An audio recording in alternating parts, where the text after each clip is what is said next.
On this week's show, we will look at the Type 1. We sit down with our resident expert, Dr. Tio, to learn more about them. But before we do that, let's listen in on an interview with two Type 1s to learn more from their perspective. Enjoy the show. What's the show about? I'm Rebecca Vogenwright, and I identify myself as a 1. And I am Brian Shillette, and I am also a 1. I'm actually really interested to hear what your answers are. I'm interested to hear what they are as well. Number 1, 3 words to describe how you felt when you found out your number. This is actually really I was embarrassed. I guess the second word would be unsurprised that it was a 1 to begin with. Mm-hmm. I think I've probably known since I was 3 or 4.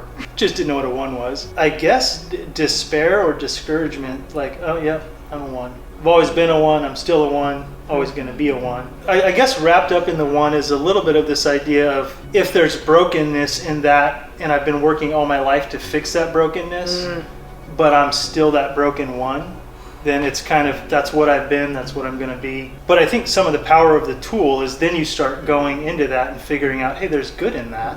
How do you rest? Let you know when I find out.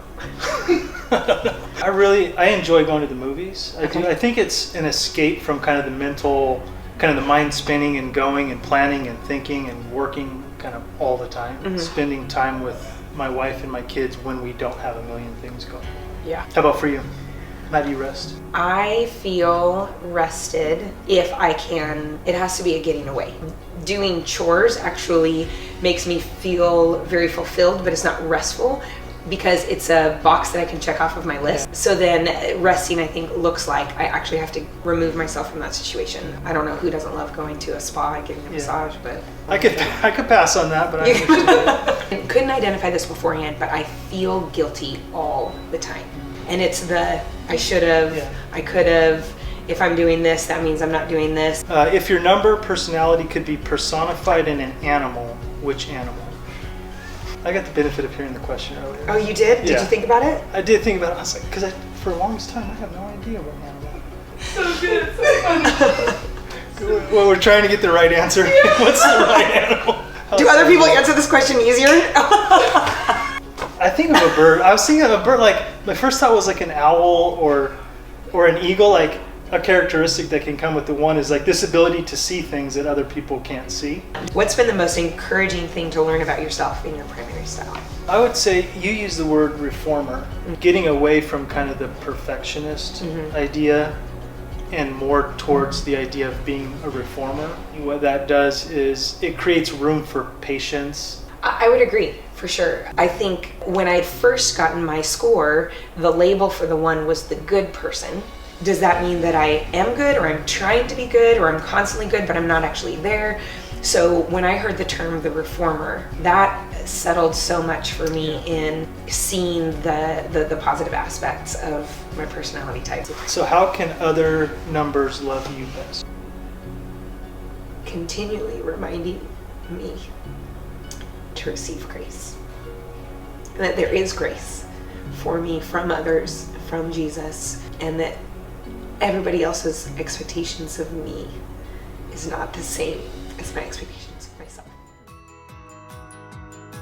We want to look at the Type 1, the Reformer, and the Perfectionist. What can you tell us about the Reformer, the Perfectionist? They bring a wonderful gift to the world, their gift of consistency, their passion in meeting the standards. They can be useful in awakening others, to understand what is important. The truth is, the gift of a Type 1 actually is a very childlike acceptance of what things are.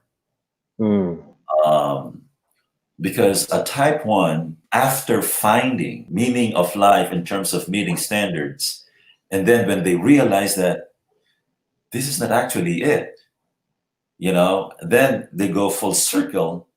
Then they understand why they are the best people who can introduce actually the idea of grace, because they can tell that meeting the standard is not enough. The truth is just accepting things as they are. For one, the gift is not actually bad. It's the compulsion attached to the gift. It's their attachment to their own gift, just like any other type. But as far as compulsion is concerned, I think it's important for one to understand that, number one, their relationship with others is what's wounded. In terms of you don't have the ability to measure things the right way. So I'm gonna lead you. I do have that ability. My confidence in my way of measuring that is much higher than yours. Unless that they're convinced that you are the expert in that particular field.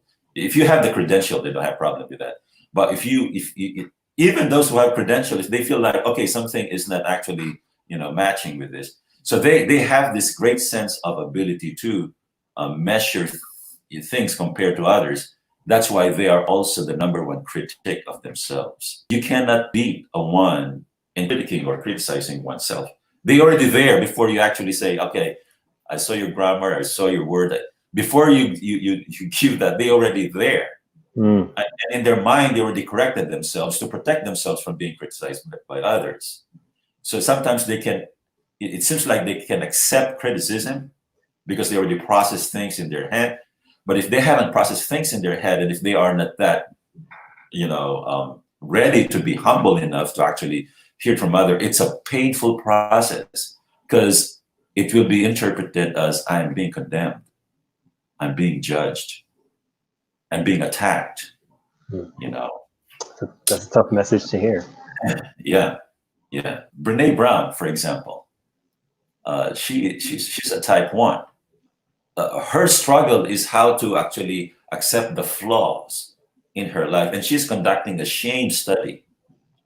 And the shame study actually reveals all her flaw and the gift that she has right now through her books. This universe actually is how to accept self as you are.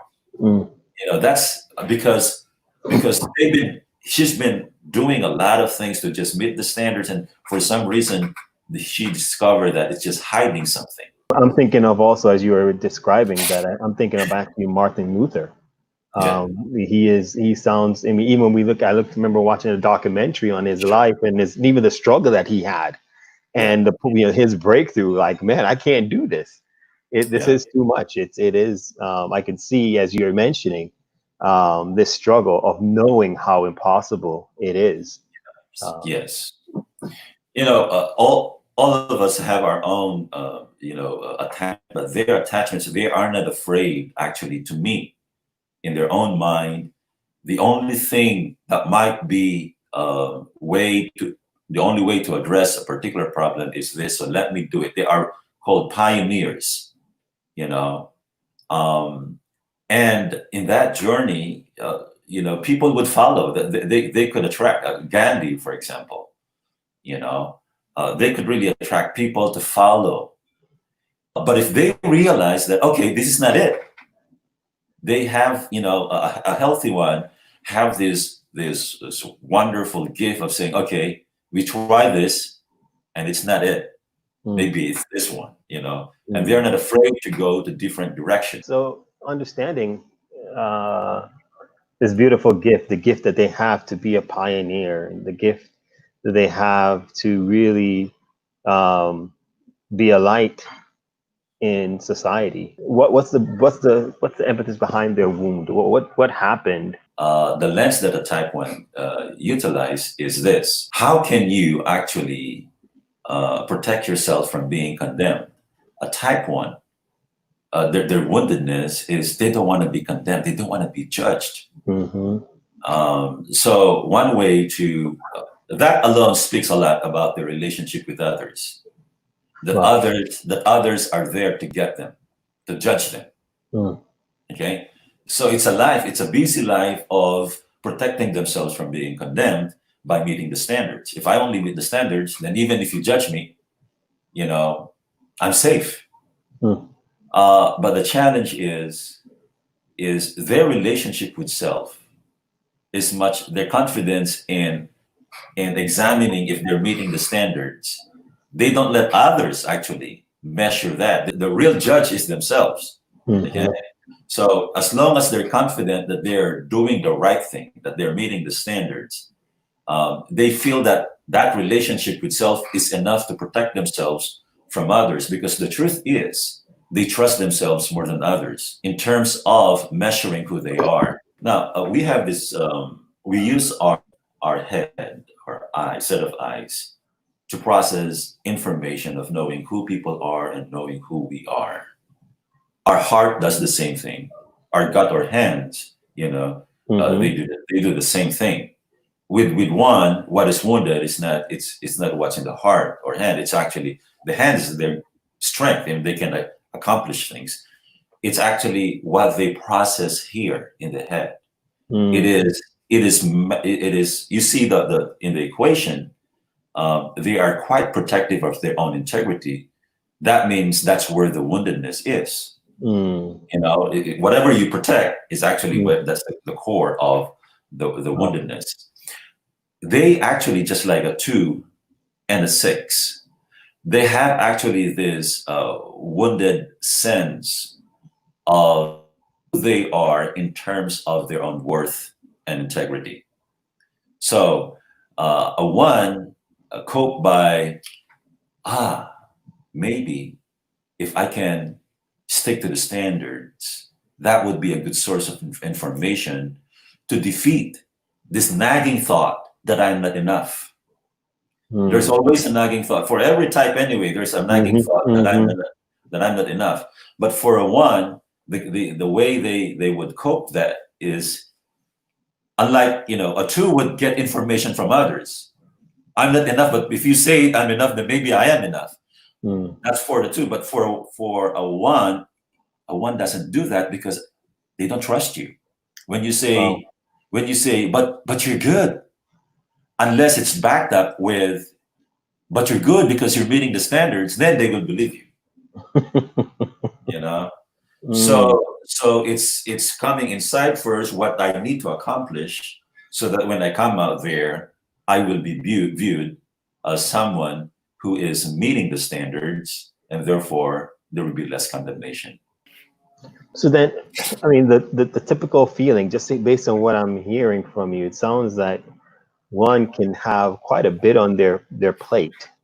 I mean, is there a word or a feeling that you would describe that 1s generally tend to feel?